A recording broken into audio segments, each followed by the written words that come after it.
Casual Magic has been brought to you by Cool Stuff Inc., where you can get cool stuff. Use the code CASUAL to get 5% off of your sale. And then also by Coalesce Apparel, where you can get really cool t-shirts and stuff, and use the code CASUALMAGIC to get 10% off your sale. And by Archidect, a deck hosting website that doesn't really sell anything, but they like me and I like them, so kindly use them. And now, on to the show.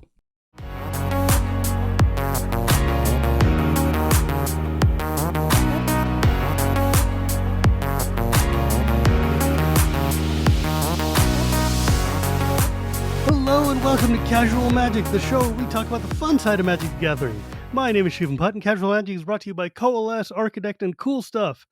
Today, I have a very special guest for like the fourth time, third, I don't know, a billionth time, probably the most common guest I've had on here, short of Wheeler. My dear friend, Gavin Verhey, senior designer, something, product engineer, I don't know, magic maker over at Wizards of the Coast, who is kindly helping me crawl to 150 episodes of Casual Magic, which just kind of blows my mind. Like I'm not one who just sticks with projects, but this has been a project I've deeply loved and managed to put out a new episode every week since like the beginning of pandemic, which is wild to me.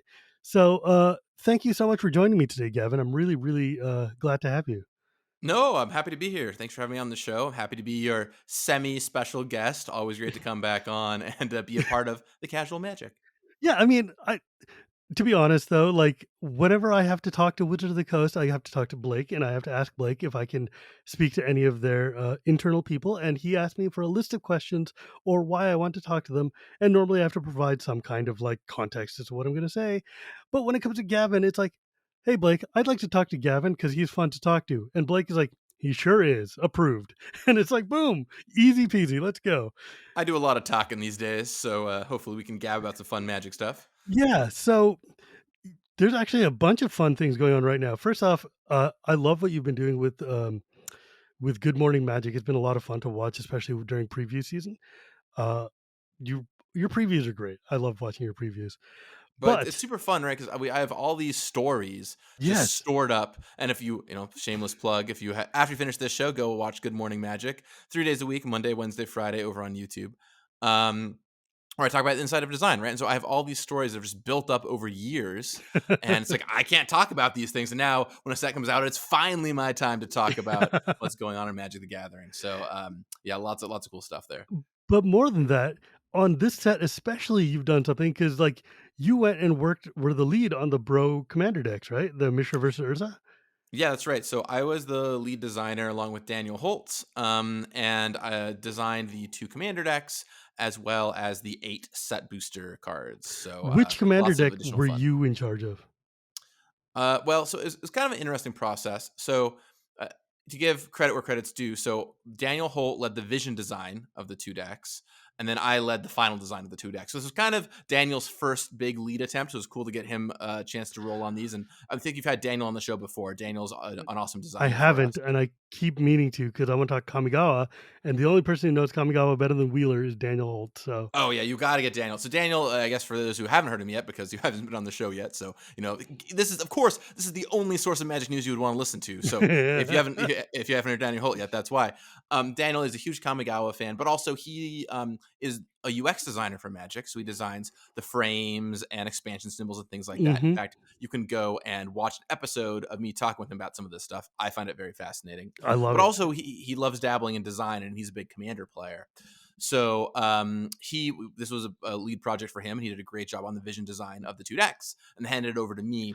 And because there's only 2 decks and there were only Mm, two of us, I mean, technically he ran the Urza deck and I ran the Mishra deck, but really it was like a very collaborative effort, right? We sure. were going back and forth and tweaking things. And he did more on both decks in the early phase of the process. I did more on both decks in the late phase of the process, and so on. The 8 set booster cards though were mostly me. That was just me being like, I don't know. Here's a random idea I have that's cool. What do Yeah, y'all like think? I want to get into that later because I have a lot of questions about how that works. But I Yeah. actually am really curious because you mentioned vision design and set design or vision design, final design, whatever it is we call them for this set. And I've been curious for a long time. How does because I get it for like a main set. I understand that when we're doing a main set and you've got like the blank sky and you've got like the big ideas, like we're gonna have Urza and Mishra go to war and this is gonna be 70 years of time. Like I understand that. What I don't understand is this is a two deck product based kind of around the themes of the set. What does it mean to have vision design versus set design for like how many new cards were made for this set? Well, For so the commander decks, I guess. each deck has 10 new cards, and then set booster has 8, so 28 in total. Okay, yeah. So Um, what does vision and set design mean for a product like this? yeah. Um, what doesn't it mean, Shivam? You know? Sorry, I've never seen you just get stun locked before. That's pretty neat. No, so I'll take a step, take on a journey with me back in time here. So vision design is often about trying things out, learning what works and what doesn't work, and being able to hand off to the set design lead with like a blueprint for what they need to do to carry the rest of the way home. Mm, In a commander product, and with the two deck product, um, you know, a lot of the hammering out is going to happen in set design process. So what Daniel took the vision design process to, which to be clear was, I think what the whole vision design time was like a month. It was a very, very, very short vision design period. wow. Maybe it was 2 months, but it's really just a month, right? To just kind of like get the wheels turning a little bit. Normally, Commander decks actually don't even get a vision design period. Like when I led the Yeah, Commander Legends Baldur's Gate decks, there wasn't a vision design. It was just me leading it the whole way. But we wanted to try a little something here, and so day one of Brothers War vision design, like the obvious thing to do is Urza and Mishra, right? We knew that from the sure. very beginning, Urza and Mishra. So something that Daniel actually did was explore, okay, well, yeah, that's the obvious thing, but are we sure that's the right thing to do? Because it, a lot of the times you'll be like, hey, here's the obvious thing to do. And probably 90+% of the time, that is the right thing to do. That's the Right. obvious thing. But like 10-ish% of the time, you do a little bit of research and trying things out, and you're like, oh, actually, we should do something different here. And that does happen sometimes. Hmm. And so we investigated, hey, what if we did a Titania deck, right? What if we did like I am in favor of any Titania deck. I'm just saying.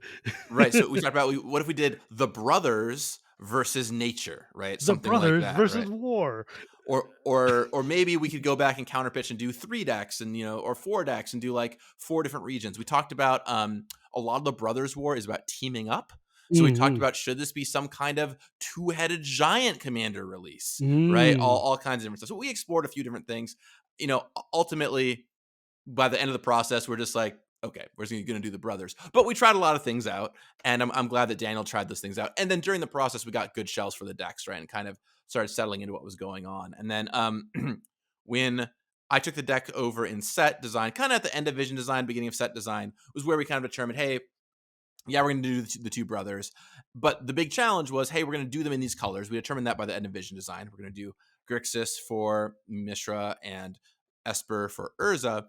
And then it was a matter of trying to figure out how to make them different, because they're both artificers. They Mm. both love artifacts. Two of Mm. the 3 colors of the decks are shared. How is it going to be different this time around? Yeah, this is the first time I've seen you guys do a set release where the decks overlap so heavily Yeah. in terms of just theme color, because that's something you try to avoid normally. Normally, you like when you've got the olden days when we had the 4 sets or the 5 sets, it'd be like we're hitting every color pair, or we're hitting 4 separate themes, or we're hitting something so that if you're not into X, here's Y, or whatever it is, here's a hermetically sealed environment. Urza and Mishra are philosophically different, but mechanically you could flip a coin and get, you know, Right. It's either like, way, wow, right? they both like artifacts and both like attacking and destroying each other, right? Like, it's there's a lot of similarities there. So kind of where we drew the line, make them feel different. And I think the decks, when you play them, they do feel really different. Is Urza is all about going wide with creatures, right? So it's way Mm, more creature focused.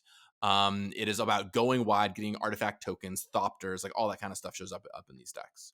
In the Mishra deck, it's a lot more about non-creature artifacts, and it's really about going tall with one big artifact or copying the same artifact over and over with Mishra. In fact, for a long time, the Mishra deck had 0 creature artifacts in it whatsoever. Right, our differentiating factor was going to be Urza had all the artifact creatures, Mishra had the not had all non-creature artifacts. We ultimately did go away from that a little bit, and there are a few yeah, because artifact you do need creatures to be in the able to Mishra deck. functionally Like, you need to be able to win the games, right? So Yeah, although Mishra itself is pretty good at doing that, right? You copy the same thing every turn, make it a 4/4 with haste, and you can grind them out. And when you play the decks, right, Urza is a lot more kind of straightforward, right? You're like getting creatures, you're attacking, you're making that construct off of Urza every turn and bashing. actually, Where let Mishra me is oh yeah. yeah, I'm I'll sorry. just say really fast, I guess. Mishra's Yeah. a much more grind them out kind of deck. You're going to use Y Mishra's ability, copy something over and over, and slowly eke out value. And now go ahead, maybe you can read the yeah. cards off for folks. Exactly. I was gonna say, I'm like, this is an audio podcast. Let me read to the people what the cards do. So Urza, Chief Artificer,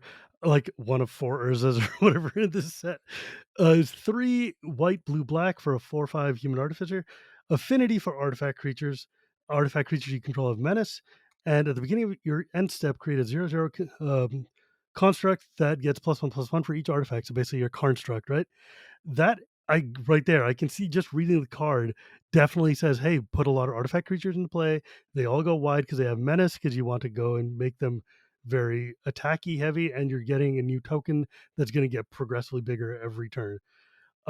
Mishra Eminent One on the other side is 2 blue, black, red for another 5/4 human artificer. I do like the Ken and Ryu going on over here.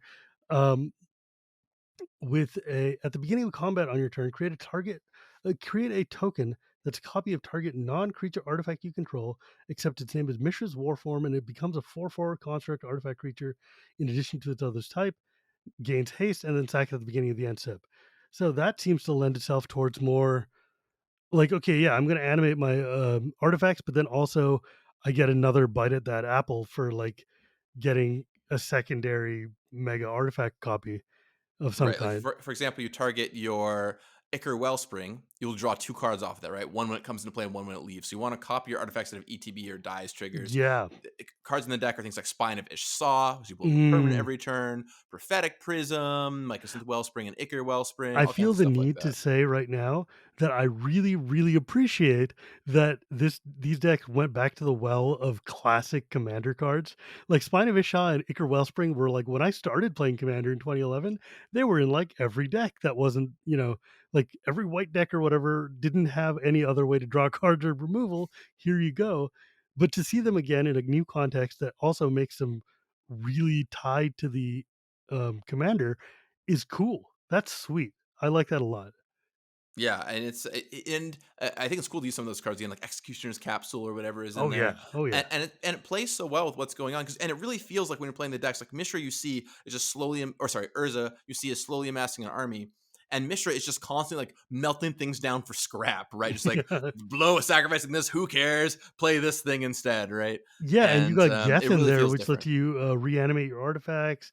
You've got Joyro, which gives you I mean, like, yeah, I'm just looking at this like, when I look at the Urza deck, for instance, though, the Urza deck feels so much like the first version of Brea that I ever built, or like a very early version of like artifact decks that I used to do. And it just like seeing Mere Battlesphere, seeing Solemn Simulacrum, Steel Hellkite, this stuff makes me happy. These are like this is just a good, solid feeling deck. It's really cool. I know And that Tempered Steel created a lot of feelings for people, right? Just like, oh yeah, yeah, Tempered Tempered Steel. Hell Steel. yeah, that card is so good.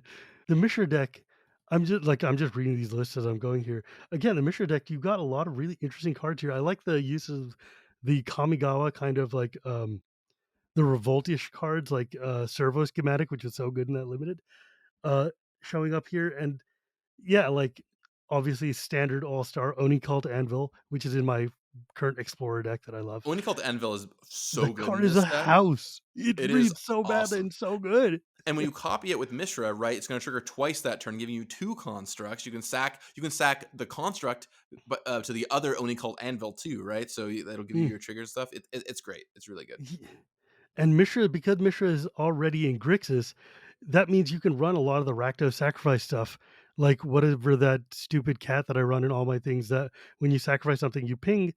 Because the Mishra deck looks a lot like the Artifact Aristocrats deck that I've been trying to build for a long time, that I built with my Brea deck with, Marionette Master and all those sort of things, which feels like they would slot in really well into this deck.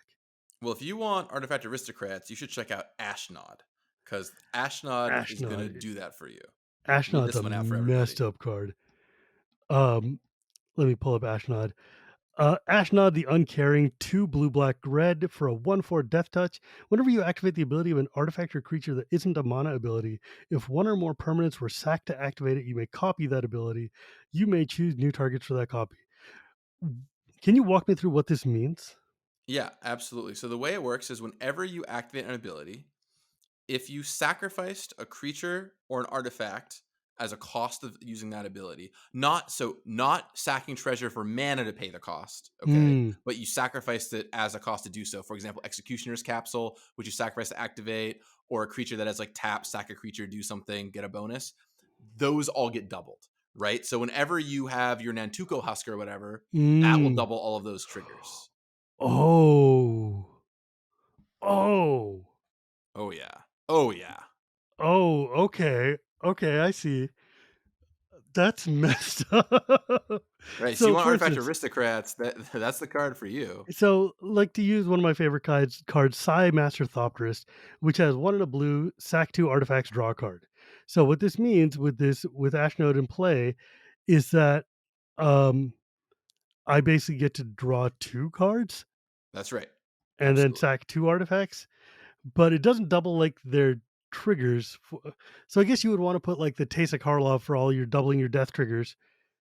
Ooh, gosh, the deck is starting to like come together in a weird Yeah, way. this is a spicy one to brew. I know Josh Lee Kwai had a fun build of this he was telling me about the other day. So Josh there's some cool ones out there. Josh is one of the best builders in Commander, hands down. He's so good at putting these things together. But man, I'm just looking at like Fane the Broker from friggin' Strixhaven is such a perfect add-in. Right, and Um, that works with Ashnod, right? You oh tap, yeah, you oh sack yeah, any of the things, you double the ability, and with this kind of like Staff of Domination style creature, you can just like slowly get value. So that's what I'm talking about, right? This deck is all about grinding out value. You just get a trigger here, a trigger there, draw a card there, get an extra little trinket here, and eventually you take down your opponent. and meanwhile, the lieutenant for Urza, which is Tawnos, Solemn Survivor, that creates let's see, it's 2 and tap to create a token of a copy of up to 1 artifact token you control, so you can copy your tokens, or you can pay 1 in Esper to sack 2 artifact tokens, exile a card from your graveyard, and create a token of that exiled card, except it's an artifact. So you're pitching 2 things into the graveyard to exile something else from your graveyard to make a copy, but then you're also fueling his ability more often, and you can then copy these tokens, which is like I'm just thinking about, worm coil engine and making so many worm coil engines. Yeah, so my idea with this card was there's a lot of cool artifact tokens out there. Let's make an artifact token commander. So you can copy your clues or whatever, but if you want to go out and make your worm coil engine token somehow, like go for it, right? And it's kind of a new wacky commander. Another thing I think is kind of cool about it is there aren't a lot of commanders, for reasons which I hope are obvious, that are 3 colors that cost less than 3 mana, because normally you need all three Because it's colors of mana broken to and cast we it. really don't want you to do that. Right, but so we have to deploy it very selectively. But this is a 2 mana commander with an Esper activated ability, so you can actually get underneath and play a cheap Esper commander this way, which is kind of cool too. You know what's neat here? Tana Solemn Survivor works so well with Thanos Urza's Apprentice, and they're not in the same colors at all, which is funny because the old one was like copy target activated or triggered ability you control from an artifact source, so you could make tokens. And wait, no, not Thanos. I'm sorry, I'm thinking Brutaclad. Brutaclad works really well with this because Brutaclad makes a ton of tokens, and Solemn Survivor wants to have a lot of tokens to play. But going Esper instead of it's an interesting, different way to do it. And then you get to use cards like Sharding Sphinx, which I just remember from the olden days so fondly. Um, We talked for a while about if it was weird that there was blue red Taunos previously and this was Esper Taunos and couldn't play them together. But ultimately they show different stages in their lives, right? The other Taunos is kind of the like eager apprentice of Urza, ready to help out and make things happen. And the Taunos we see here in this piece is like the end of the war exhausted Taunos, right? He is at his yeah, wits end. He has tried everything and this war has taken a toll on him. And it's a very different vibe than we see in the old blue red Taunos, yeah, and which then is there's another card that I made. So I made Tana. both of these, I guess. Oh, you made the original Thanos as well. Yeah, That well, card I is made so good. I was the lead designer of Commander 2018, so that was I think a me and a Jules Robbins And collaboration. then, of course, you made a third Thanos, which is just like blue green and has nothing to do with anything. That So it's one's like, not me. That one's all main set wackiness, which has some fun birds and beasts or yeah, I whatever. mean, look, it's a tribe that doesn't care. Okay, you're here. We're talking about tribes that are in, bro. I am a notorious, well-known soldier aficionado. Really? Why? I've never heard about this before, Shiva. Can you tell me more about Why, your soldier Gavin? love? Why would you do this to me? Put some of the greatest soldier cards and soldier awards and soldier lands of all time in blue. Oh, this that I love it so much, and it stabs me in the heart every time. Well, so yeah, it's funny. We were working on this set. I was like, Shivam's gonna love this, and he's gonna hate this at the same time. Literally, those are words that I thought. First of all, there are some sweet new mono white soldiers for you, so Yes, there you are got that for going sure. on.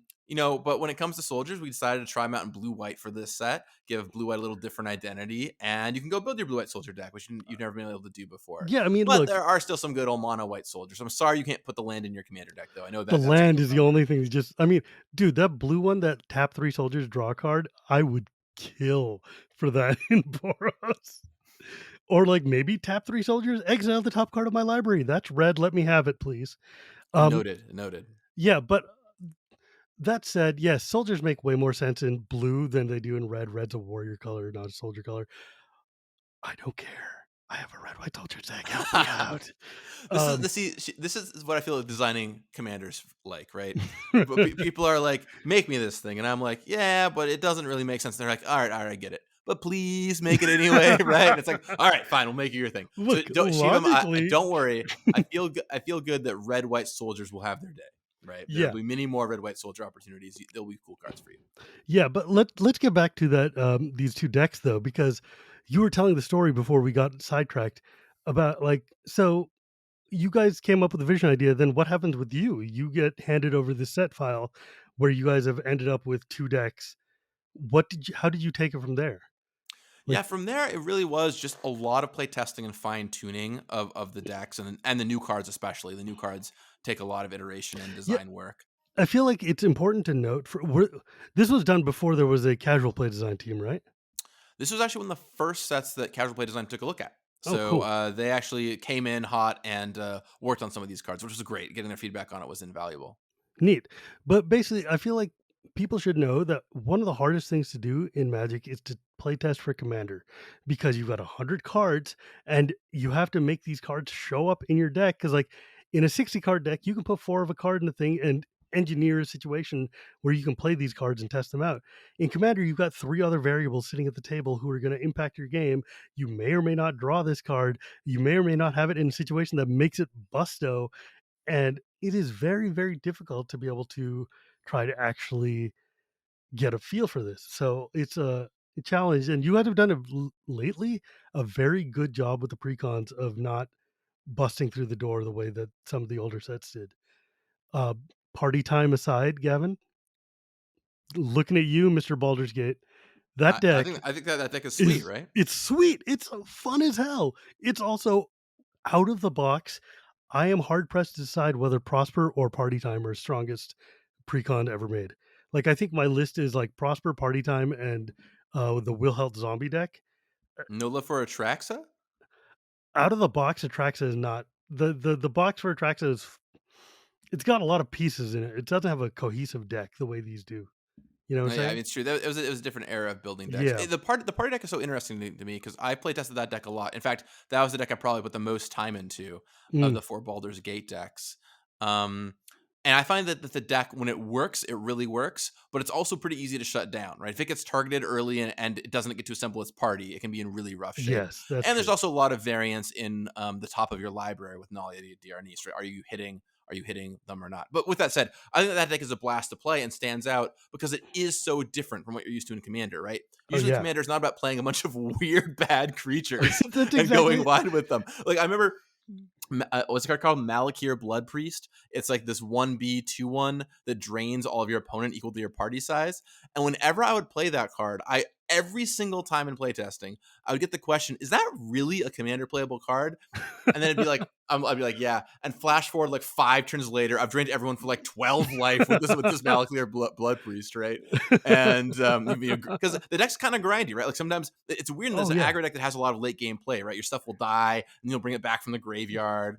And Hmm. yeah, I really like how that deck turned out, and it ended up in a really cool and unique space. And I think Yeah. that there is a lot of design space in decks like this. We've designed a lot of commander decks. We've made a lot of commander decks. We're making so many commander No decks, kidding. but a lot of them kind of follow a similar shape, right? Of like, Mm. oh, you're going to ramp and you're going to draw some cards and you're going to play some big sweet things and you're going to play some game enders. And like there's various shapes of how that works, and that's how commander is for a lot of people. But man, there is so much room in, hey, here's a new way to tackle things. Here's a go wide kind of deck. Here's a very sideways strategy. And I don't Mm-hmm. want to do that every time, but I think some of that can be really, really good. Yeah, And I I think like that the party time deck investigated that. absolutely. I think Party Time did a fantastic job.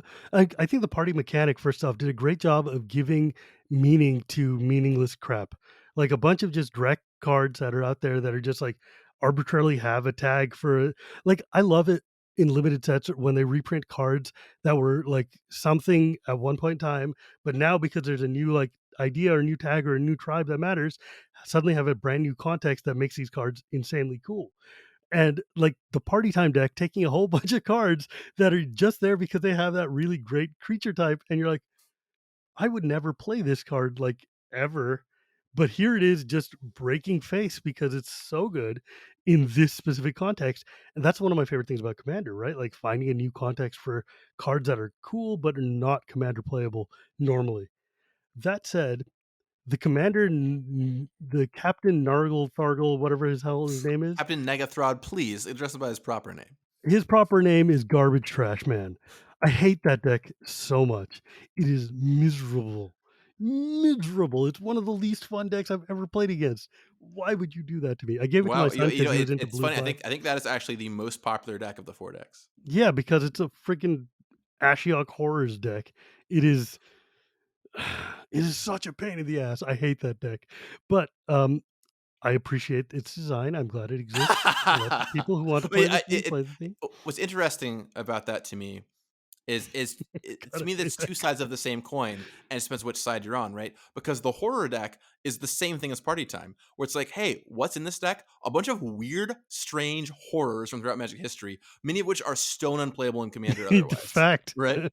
Right? And party time is exactly the same gag. It's like here's a bunch of weird warriors, clerics, wizards, and rogues, many of which are just stone unplayable. But under the commander and with the theme, they all work together. So even though you hate it, I think you like where it I came from. respect the idea of it, but boy howdy is Captain Nargle just awful.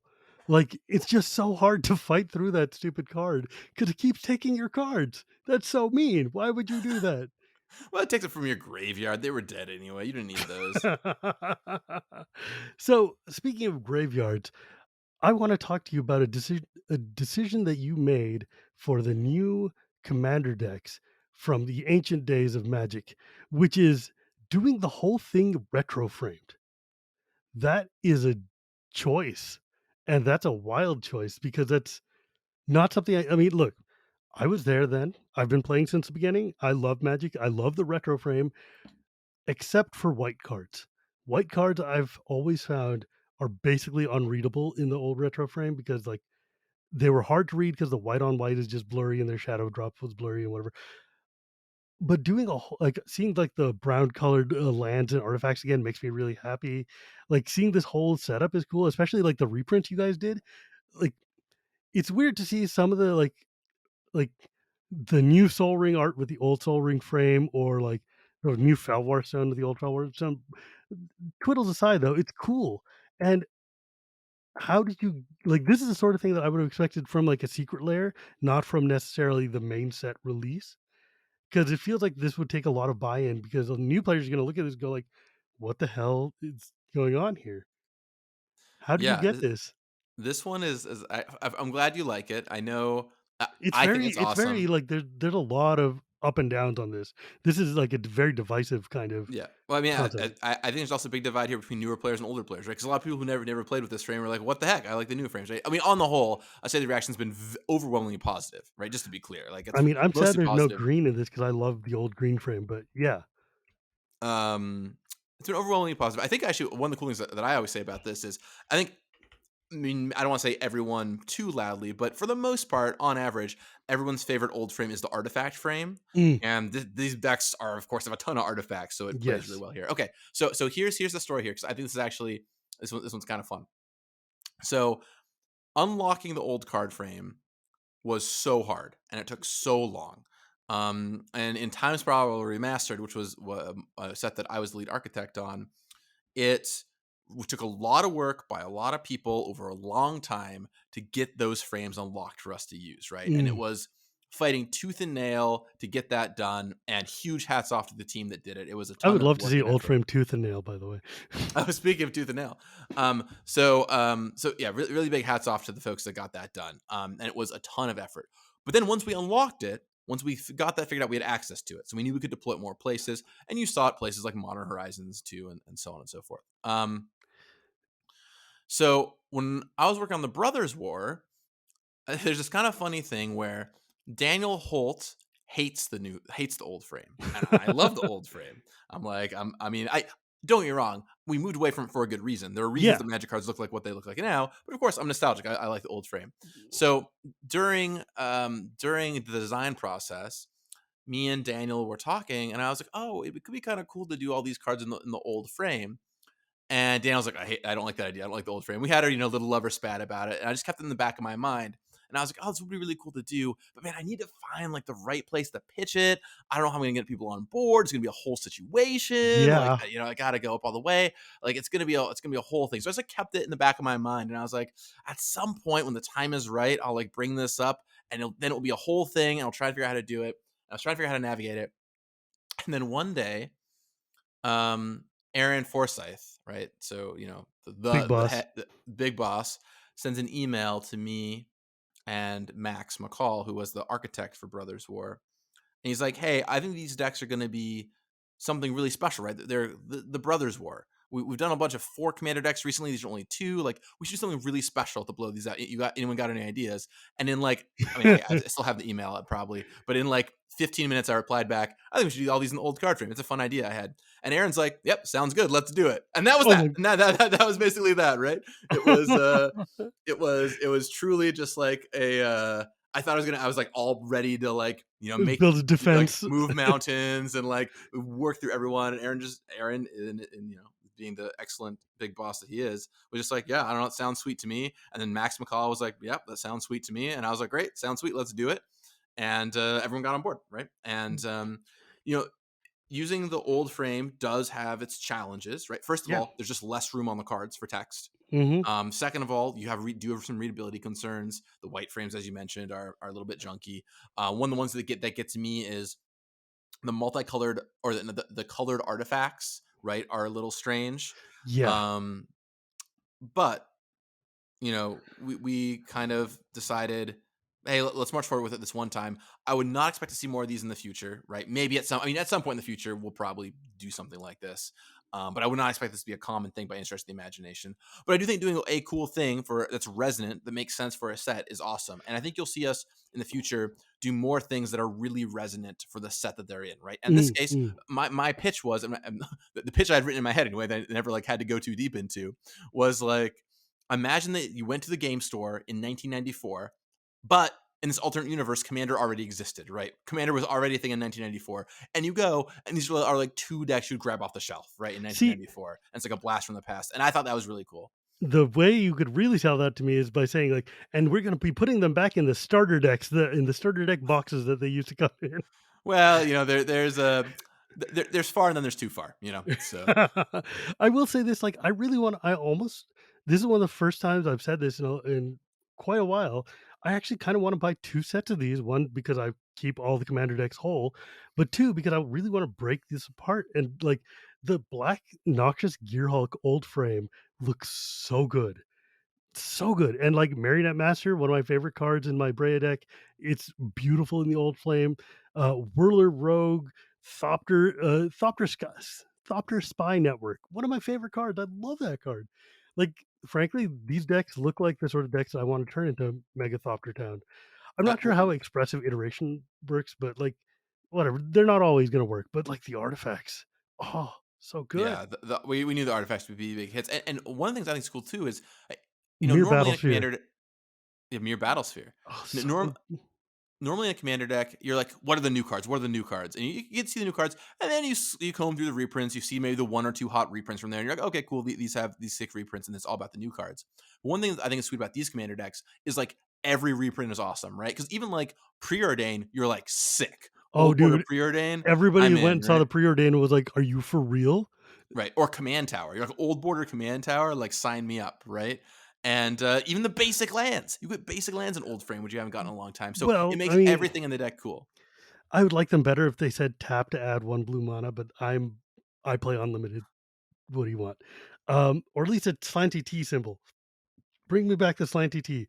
But, like, Thran Dynamo is one of the ones that makes me laugh because that art hasn't changed ever, and Right. it's still the same card. It just instead of saying adding 3 in a circle, it's, add 3 wingdings, and I'm like, "Ah, I'm glad that some things just don't change." I love that card. Thran Dynamo Yeah. needs to be played more. I will like, when Thran Dynamo is a good card, that's a format that I'm happy with. That's just my editorializing.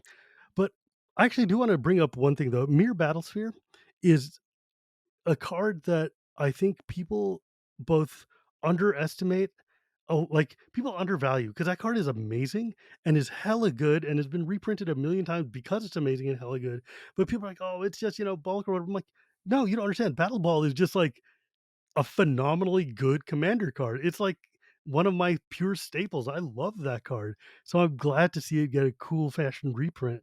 Like, I would love to see that show up in, I don't know, All Is One Phyrexia Land and give me a new one, but, like, if there's ever a secret layer Mirror Battle Ball, I want it.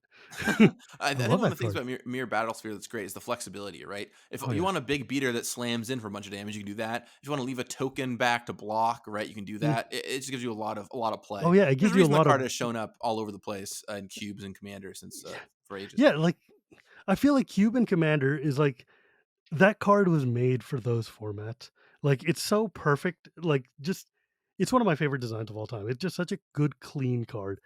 And I'm glad so, actually, while we're talking about reprints, there's a lot of really good ones in here. Baleful Strix, Cursed Mirror, Old Border Chaos Wharf. What? Um, with artifact sets, given how many cards that interact with artifacts there have been throughout the history of Magic, especially cards that are resonant in Urza and Mishra's story, how did you decide what was going were you basically building off of the theme and then trying to find what would work, or were you trying to see if there was places you could bring back anything really cool? Because like, it would've been sweet to see, like, a Mishra's Factory show up. Yeah, so like 95% of the decks are basically just me trying to build the best commander deck I could, Mm, given the constraints, right? So it's like, right. hey, just make a sweet commander deck, right? Sure. And just do it like you normally do, and they're gonna drop in old card frames at the end. Maybe like 5% or so, though, toward the end was okay, the decks are in pretty good shape now. Are there any cards that I really want to get in the old frame for whatever reason? It's like, wow, putting a preordain in here is like, yeah, a card the deck could legitimately play, and wow, it's gonna be really hot. People are gonna love to have Oh, that. yeah. Like expressive iteration was a card I added in because I was like, oh, this card's seeing a lot of play in eternal formats, and it's pretty good in commander, and people want to own it in the old frame. Like let's jam that in here. So a few cards like that, and then a couple cards that were just highly thematic, like Traxos was one that probably Mm. wouldn't have made the cut otherwise, except like in the story, Mishra uses it as like one of his huge war machines, and we had new art for it, and I was or and we were interested in new art for it, and I was like, sick, let's use this, right? Oh, yeah, the new art for Um, Traxxas looks sweet. It yeah. looks hella So good. there's a little bit like that. Mostly it was just me making the best, coolest commander decks we could, though. Yeah, and, like, some of the new art choices are really, really cool in this too, so I mean, it's a home run, it just thematically for me, and I look forward to seeing what it actually looks like in play because this is gonna be wild. This feels like another Warhammer where I don't wanna break the deck apart. It's like, It is something special altogether. Like when you sit down, like uh, it happened to me for the first time a couple weeks ago, hmm. where I opened up the deck. I had one in person. I opened it up and I started just fanning through it, and it was just all old cards. And until you see that in your hands, the feeling you get is pretty wild, right? Mm. You don't know what it's like till it happens for you because you go through it and you're like, man, all this stuff is just old border and it's gorgeous. And So like I said, don't do it all the time. There's a reason we moved away from this frame, but yeah. I think it's cool. And I'll call out too that I know some people are like, hey, I wish there were modern border versions of these available. And in the collector boosters, there are extended art versions of new cards this way, right? So you can still get those in the modern frame. Yes, they are extended art, but it's so close to modern frame. Hopefully that's okay. And I have Yeah. heard the feedback from some people that wish that they were available in a normal modern frame, which if we do that in the future, we'll certainly take into account. Yeah, I'm But sure if yeah, these cards get reprinted, then they will show up as like just generically of normal course, cards. of course. And some of them I Um, predict will need to be because there's some powerful cards in there. there's some nutter butter cards in here, man. Um, okay, let's talk about some of the new cards you've designed here because you've made two cards that I am very, very, very, very, very excited for. Specifically, Titania Nature's Force, which is one of the cards I'm so like. When I saw that preview, I was like, "Holy crap!" Like, I okay, so Titania is probably my favorite commander.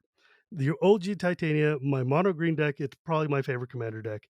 And I say that a lot. I realize every deck is my favorite deck. Every commander is my favorite commander. Yes, but Titania is my commander. Titania is the one that I went out of my way to get Magali to sign.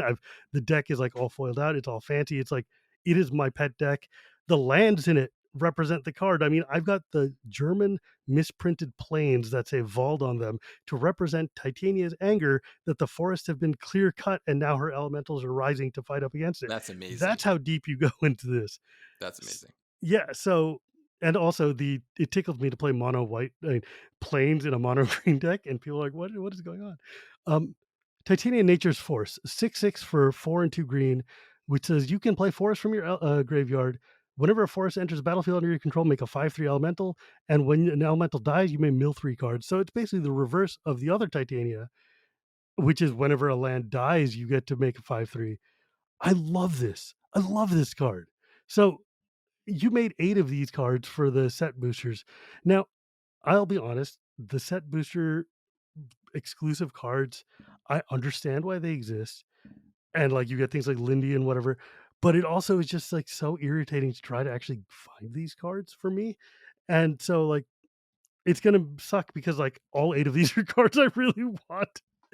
But I wanna talk to you about them because, like, you did such a good job of Staff of Titania, the equipment that gives you plus X equal the number of forests, and then you make a freaking, Dryad Arbor every time you attack? What's going on, Gavin? Yeah, well, I guess we'll start with Staff of Titania. So I I wanted to how did I even come up with this card? I have no idea. It looks What was the sweet. pitch here? Well, I'll tell you the important part of the pitch is Blanchwood Armor? I am interested. I Gavin am interested in land tokens. Not everyone is. I get it. It's not for everybody. I like land Were you tokens. the one who made the mystery card that made land I tokens? made the Mystery Booster card, Generated Horizons, that makes a forest Love every that turn, right? card. So I like land tokens, and so I was like, oh, I can make an artifact that gives you land tokens. Then I kind of like back engineered it a bit from there. Um, and originally, this actually just did make forests, like just straight up forests. But when the main set had Dryad Arbor tokens, we for various reasons we ended up moving to that, and it made a decent amount of sense. One of the things I think is really cool about this card is that it doesn't have a green color identity, right? It cares about the number of forests you control, but if you just want to play it in your deck and have like a kind of sort of the animist card, you totally can. And the Dryad Arbors themselves can then pick up the sword and go and create more Dryad Arbors, which I think Or is you just happen to adorable. have Yavimaya in your deck, and suddenly all Yes, your lands are forests. right? Yeah, that's also a combo that works too. So this is a card I think is pretty cool, and we'll see a decent amount of play here. And yeah, it does pair well with Titania. My idea with Titania was, hey, let's make a different kind of Titania, a little bit bigger, a little bit burlier. And I actually was wondering if it might be a little bit of an Elemental Matters card because she cares about her Mm, elemental mm. so much. So because she has that ability that when an elemental dies, you get to mill 3 cards. You can build some pretty sideways decks with this that are Elemental Yeah. Matters, and I think that's pretty cool. And it would also do really neat tricks in, like, an Omnath type of deck. Yeah. Um, and, like, you also have, like, weird self-mill stuff in there too, which is, like there's, like, a whole lot of layers to this. I appreciate it. I think this is a really neat design, and I'm very sad about having to find room in my Titania deck for the new Titanias you've given me. Like, the Meld one, oh my god. The the Meld Titania is so cool. So cool. Yeah. Um, Well, you know what? You don't get new Titanias every day, so enjoy the 2 new ones that you have, get them in there, and have a blast with them. yeah. So but what the hell is going on with Root Path Purifier while we're in green? Lands you control and land cards in your library are basic.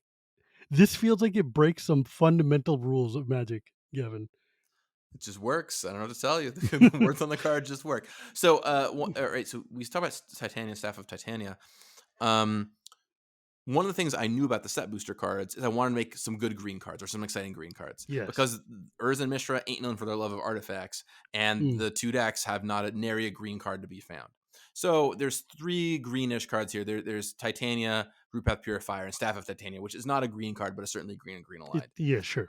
Um, Rupath Purifier, I actually talk about this all in my Good Morning Magic video, so you all can go check that out for the more detailed version of the story. But the short version of the story is basically this. Back in Zendikar, I had the idea for a card which let you tutor for any land when you played a rampant growth, and it didn't work for standard reasons and various reasons. Whatever, lead designer maybe didn't like it. I don't know, but I kept them in my back pocket, and I was during this set. I was like, this could be a fun place to deploy it, and so I ended up putting it here. And it just, I mean, it's a wacky line of text. It made everyone's eyes go open wide, like, what the heck does this even mean? But Yeah. it just works. It's just like all the lands in your deck are basic. So your rampant growth can find anything. Your explosive vegetation can find anything, right? And lets you do some pretty wacky stuff. And I think this is actually a really interesting case study. Here's a fun topic I think that maybe your listeners will enjoy. So the card makes all the lands in your deck basic. So the number Mm. one note I got on this card from people internally was, I wish this was a legend because I want to build around it. Right? Oh It's got God, a no. line of text that is, hey, it screams build around me. Do something wacky to build around me. And I think that many people could easily fall into the trap of, okay, then let's make this legendary. Everyone asks for it. The problem with making this legendary is it's a kind of card that I think is actually really fun when it shows up sometimes, but really bad when it shows up all the time. Yes, yes, Because if yes. this is your commander, you'll play every game the same, right? Turn 4, play this. Turn 5, tutor for Dark Depths, Yeah, Thespian Sage, exactly. or It's whatever it's your 2 land boring. combo is, and do it. But when you just put it in your green deck and you're like, well, I draw this sometimes and I play it, and then I get to play my rampant growth and something cool happens, I think that's where the meat on this card is. Um, and I think that makes this card a little bit extra fun. That is exactly what my line of thought was as well. Because some people brought that up to me. It's like, gosh, I wish this was legendary. And I'm like, no, you really don't, because it is the play that comes out of this is so prescribed. It's like, oh, okay, all your fetch lands will grab any land you want. You'll have all the lands. You'll also get your Dark Depths. You'll get your Thespian Sage. You'll be done, good to go. Um, and like, or your Field of the Dead, or your whatever, your Gaia's Cradle. This card is awesome as a sometimes card. It's awesome as a card that you either tutor for or you just generic into. Like, I'm going to put this into my Titania deck because the deck's already got 12 million non-basic lands in it and a bunch of ways to fetch basics. So having this as just a bonus way to be able to get extra basics. I don't run like Dark Depths combo in there, but still just utility cards, right? And it's going to be a cool spice. And I think one of the problems we're running into right now, and I know we've talked about this before offline, is that there are so many legends and uncommon legends, rare legends, mythic legends, so many legends all over the place that it feels like there's some cards that would just be better living in the 99 and be balanced and fine and interesting and fun without having to be because if you put them at the top of the deck, they're just going to make it for a monotonous experience. And I think you made the right call here. Yeah, and I think that's important to keep in mind, right? Like, so Commander, many great things about Commander. We love Commander, obviously. That's why we're talking about it right now. But one of the problems Commander has is the Commander mechanic itself makes games repetitive because you Mm, always have your legend at all times every game. And so because of that, if you if you make things commanders that are going to create really repetitive games that always play out the same, you can start getting into trouble. And it's always going to have that to some degree, but especially when it's like this, where it's like I play this on turn 4, turn 5, I play explosive vegetation, I get my 2 best lands every single game. It's just not going to be very fun or interesting. Where a lot of other commanders have a lot more dynamic gameplay. Mishra, for example, yeah, you have it every game, but you don't know what artifact you're going to have every game. Like that'll change from game to game, right? And there's a very necessary distinction between those two things. yes, I 100% agree. Because like, it's just, people stop asking everything to be legendary. Let some things just be. Um, so tell me quick about the other ones here. What is Sardian Adventure? Avenger. What is this guy? A Okay, 1/1 well, with first strike and trample that attacks and gets plus X plus O until end of turn where X is the number of artifacts you control. Oh, yeah, this one. Whenever an artifact your opponent controls is put in the graveyard from the battlefield, it takes damage. Go ahead, use all those treasures. Dockside away, please. yeah, yeah, yeah. There was some people, I've seen a lot of funny names for this one, like Dockside Avenger or whatever people are saying. Revenger. Yeah. Right. So this guy was actually, I was talking with Sheldon one day, and he was like, "Hey, I think there should be some cards in Commander that are good at punishing people who play lots of artifacts and mana rocks, but not by blowing them up, but just like being good against those people." And basically, that discussion inspired this card. It's a cool Um, card. yeah, and so it's really good against all people playing I wish it Treasure. had Really against haste. people who just want to play a bunch of mana rocks. It's also deep cut callback, Shivam. I think this is the deepest cut I got into the entire set. Do you know what this is Oh, a reference to? no. Is Okay, Colossus of Sardia? no. Do you have the card up? Yeah, I do. Okay, go look up Gaia's Avenger Gaia's Avenger? Really? from Antiquities, of course, the set the Brothers War is based on. And put them side by side. Now you can't do this if you're listening to Look at the this, pose, it's the exact same. but it's this tree folk making the same exact pose this goblin is making. So this is a straight up callback to Gaia's Avenger. Ah, yes, And Gaia's Gaia's Avenger, Avenger by is the with way, also Root cares about Dick. the number of artifacts your opponent has. Yeah, Gaia's Avenger is a. I played that back in the day. It was neat. Played it with Living Artifact. It was totally fine. It was a weird card, but it was good when like people were playing a lot of Basalt Monoliths and Soul Rings and stuff in their decks. Um, Unlike now, where no one plays Basalt Monolith yeah, and Soul like Ring, why of would you course. ever play a Soul Ring? The card is totally old school. I love your go ahead and Teferi's Protection card with Disciple of Kalis Nin, which says words and then permanents can't phase in, which is just like, man, I wish that card had flash. Yeah, so I wrote out what the card did. Basically, what the card does is you play it. Each player picks 5 permanents, and then everything else phases out and doesn't phase in until this thing comes back, until this thing dies. I um I had the card that I designed that I wanted to make, and it was this basically effect. And you could do it in a lot of different ways, but I was like, oh, this is probably the best way to write it. And then as a consequence of that, it also hoses the fairy's protection, which is pretty funny. It is. So it's gonna happen sometimes, and hope you enjoy it when it does. Yeah. And Urza's Workshop you talked about elsewhere, that's a cool callback. The Archmandrite, I love the fact that it's a walking ivory tower that is Yeah. also just another tribal lord for tribes that nobody cares about, your advisors and artificers and monks. Can't wait for to see the Artificer, Advisor, Monk, Life Gain Matters deck. We built that one internally. That was actually one of the casual play designs as first assignments. They had a blast with it, so I'm curious to see what folks out there Yeah, do. like that card looks fun. And then of course Brothers War. You two are brothers, fight. Yeah, the Brothers War was so look, it was the pandemic when I was working on these, right? Or I mean, not that we aren't still in a pandemic, but it was lockdown when I was working on Lockdown. these. So working from home, and I love Magic the Gathering, and I love my job, and I certainly I get, there's lots of flexibility afforded in my job. But I sometimes I love things so much that I'm just working on them at weird hours because I just care about it so much. And there was one night I was up at like 3 a.m. and I was like trying to fill some holes in the set booster cards. I had like a hole left to fill. And I was like nodding off at my desk and I was like really trying to fill this hole or whatever. And I kid you not, I like go down and I start falling asleep and then I jolt up and I'm like, Brothers War Saga. That was what popped in my head. I'm like, duh, that's awesome. We got to do a Brothers War Saga. So I typed out my first draft of it, which changed maybe like half of it was like half of what's here now. But everyone I talked to was like, yeah, sick Brothers War Saga. Like, you got to do that, right? And then I wanted to put it in the decks, but there's a weird wrinkle here because it was so popular. I was like, oh, I should put it in the deck somewhere. But there is no frame for sagas in the old card frame. Oh God. So because the set booster cards use the new frame, not the retro frame, it was like, okay, this will stay in the set booster cards. So that's kind of a Yeah, fun because thing that there. would that no, no, no. I don't like the like except for Rebecca Gay's Elspeth, I do not like old frame planeswalkers, and I would have hated old frame sagas. That would Right, have right. driven me mad. Let's just do it the cool way, right? Let's make it look awesome and put it in this. So I think it's sick, and I mean the card is also pretty good. Like, you want a sweet red card, like it lives up to its name. You make two people attack each other, deal a bunch of damage, and make some power stones. Like, it's good. Yeah.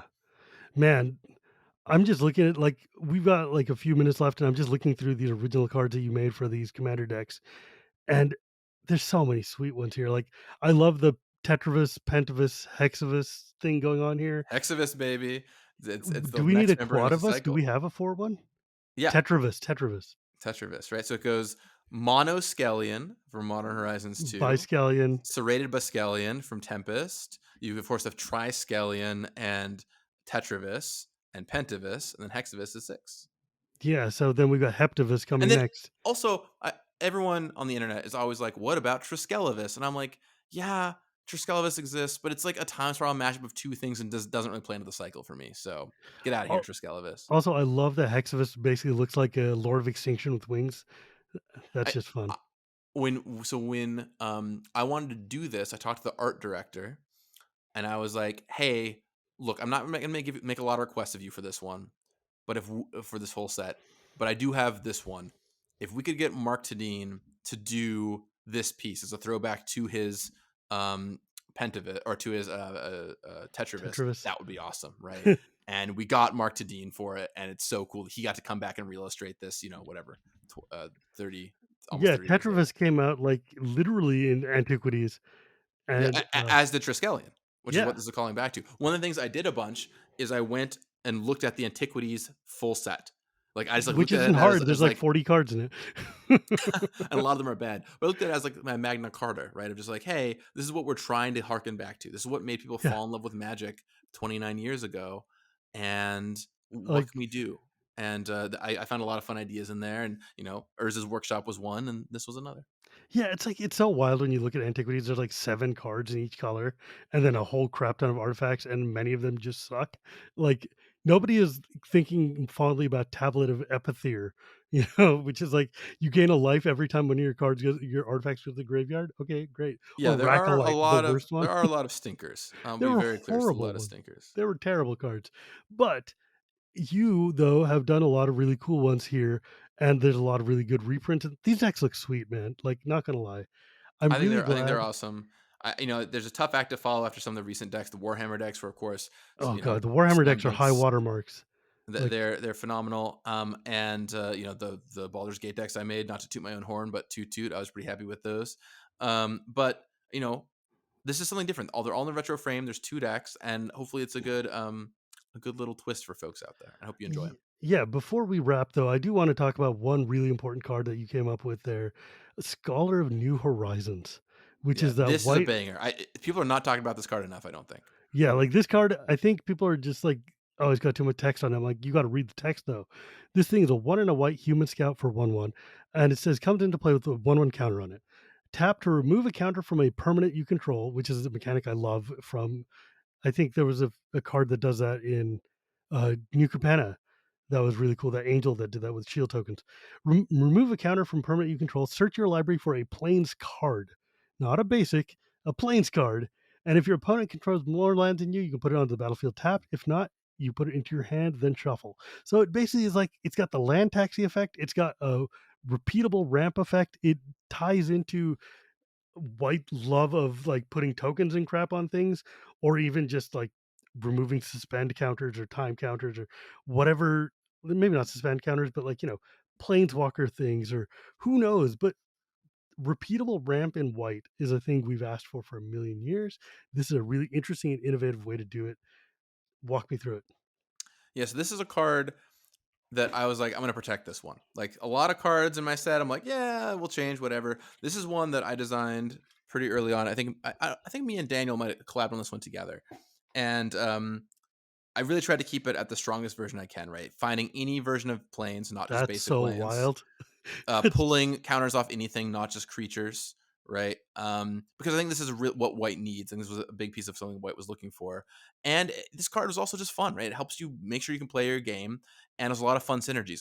Yes, you can pull the counter off anything. You can pull off +1/+1 counters, yes, but I love the idea of pulling off a chapter counter from a saga and just doing the same chapter over and over Yes, again, or pulling off the counter from, say, your Mystic Remora and using that cumulative upkeep counter to keep so you don't have to keep yes, paying in every yes, turn, right? yes. You can play it in your Planeswalker Super Friends deck and just pick off a loyalty counter every turn. There's a lot of fun stuff you can do. People on Twitter were like, Dark depths, here I come, right? So no matter what you want to do, there's a lot of fun interactions with this card, and I hope people get the blast of trying it out. Yeah, wow. This card looks sick. I can't believe I missed the card that was directly under it, the Wire Surgeons, which gives all your artifact creatures Encore. I love that. Oh Well, my god. yes, but don't forget the first line of that card, Oh yeah, Fear. fear. It's the return Fear of fear. in 2022. Right. Fear. One of the things doing looking back at antiquities, I was like, hey, what's a throwback old mechanic we could do? And I was like, fear. And every time people saw this card, like in a review, someone would be like, is that supposed to be menace? And I'm like, nope, it's supposed No, to be it fear. sure isn't. I also think it's funny that this is a card with what, like 7 or 8 words of rules text, and it takes up the whole text box Yeah, because because all of the the encore reminder. and the fear reminder text. It's pretty Yeah, funny. it's so good.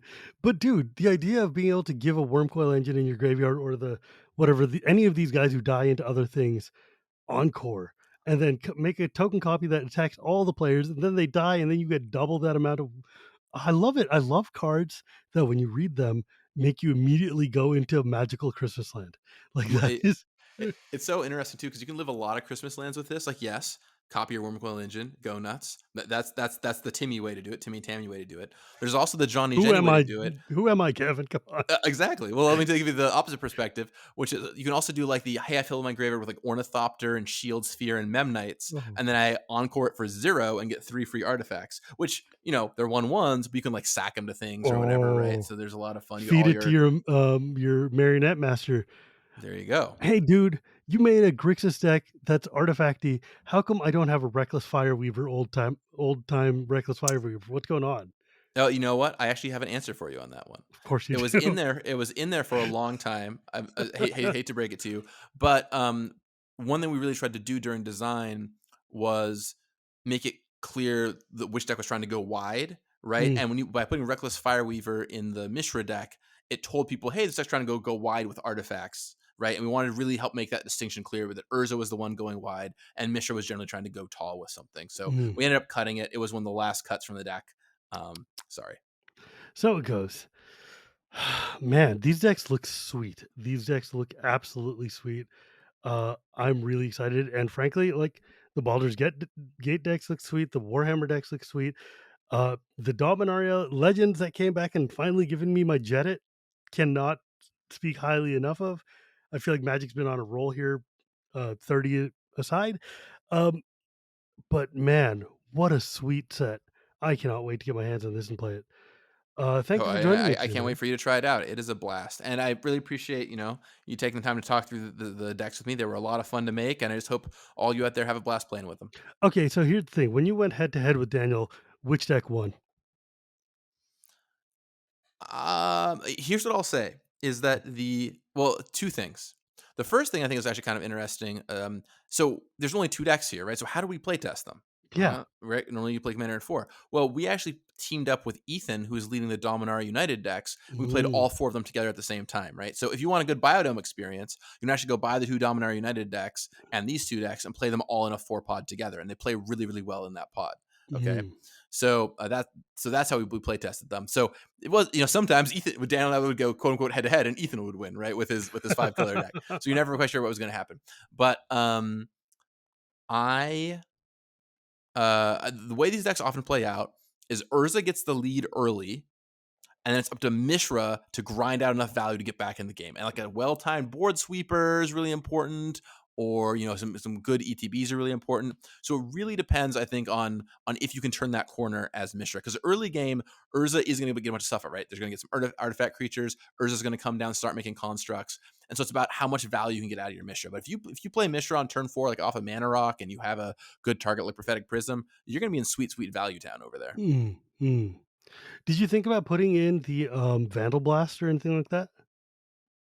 Yeah, Or would that be we did broken? talk about some stuff like that, but we didn't want anything that was just so backbreaking in the mirror match, right? Mm, Just if you buy these 2 decks and you play against one another, you don't want it to that's just be fair. all about who draws their Vandal Blast, That makes right? sense. And that's a pre-con Biodome level consideration. Of course, you're welcome to go put Bifrost and Vandal Blast or whatever in your decks. That's fair. That's fair.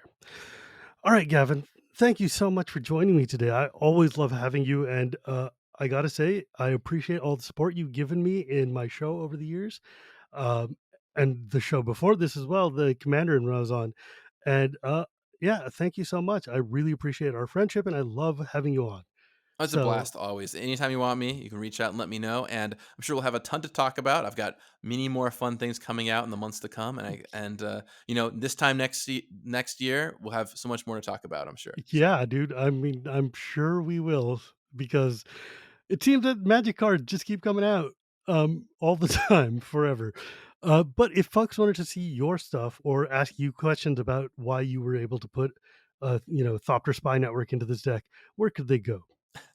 You can find me on YouTube, of course. Good Morning Magic. Like and subscribe, everybody. That's what I'm supposed to say.